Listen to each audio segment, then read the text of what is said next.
Hello, I'm Richard Hooper and this is SatTV Week. Now I'm here at Global MilSatCom where I'm pleased to be joined by Kevin Steen of OneWeb Technologies.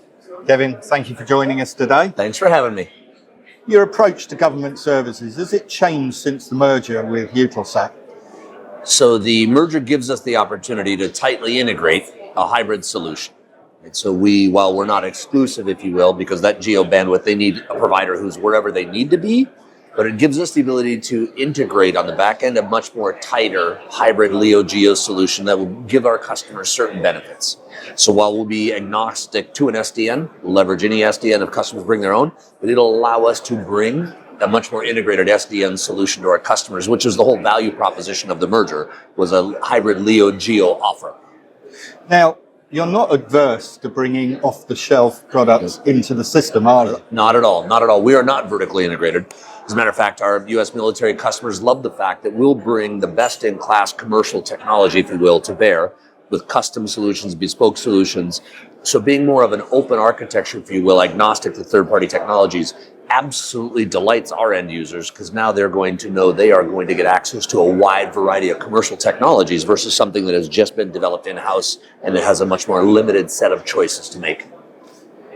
Security. Everybody talks about security. Yeah.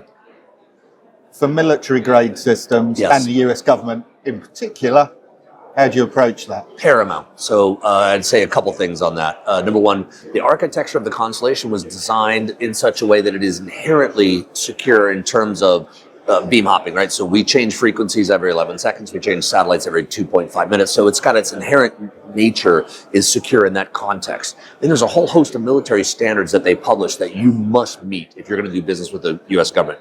IAPRE, CMMC, we're under an LOA. We are already meeting or exceeding all of those requirements. So as I would say, the bar to get on the ride, the height to get on the ride is pretty tall. We already meet or exceed those, but it is a challenge. It creates a requirement that you must invest in if you want to do business with the U.S. military. And if you can't afford that investment, that's how you get weeded out. So those requirements are extremely critical and they're very detailed and there's a rigorous audit and validation of what they do. But those are the investments that we have already made or continue to make to ensure we pass all of those tests. Now, the market is very challenging anyway. Yep. But when you're going to government services, Yep. what are the key challenges there that you face? So you highlighted one.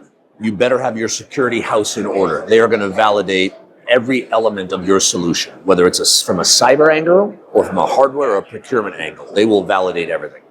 Number two, the government buying cycle is longer than the commercial buying cycles. So they have a whole process, proof of concept, before you then a small trial, before you get onto a program of record. So a program of record can take 2 or 3 years to get on. So you've got to be in it for the long game.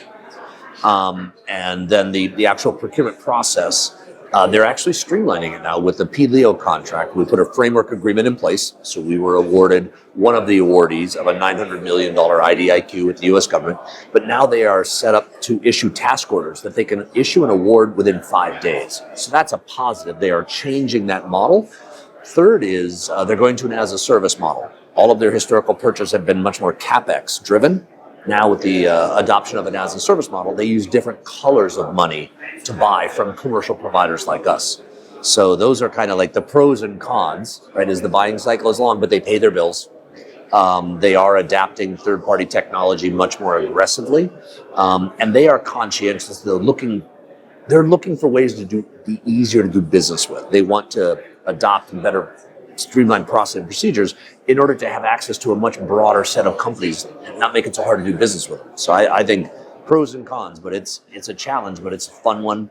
And the employees at OneWeb Technologies, we're very passionate about serving the U.S. government. Many of our employees come from the military service, right? So they are in it to serve the mission, not necessarily about the final dollar.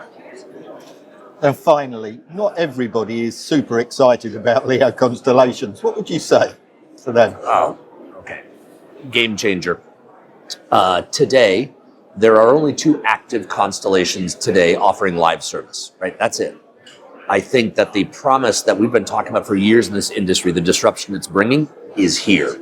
The low latency value proposition is being embraced aggressively by commercial markets and military markets. There are things they are going to be able to do on a LEO constellation they could never do.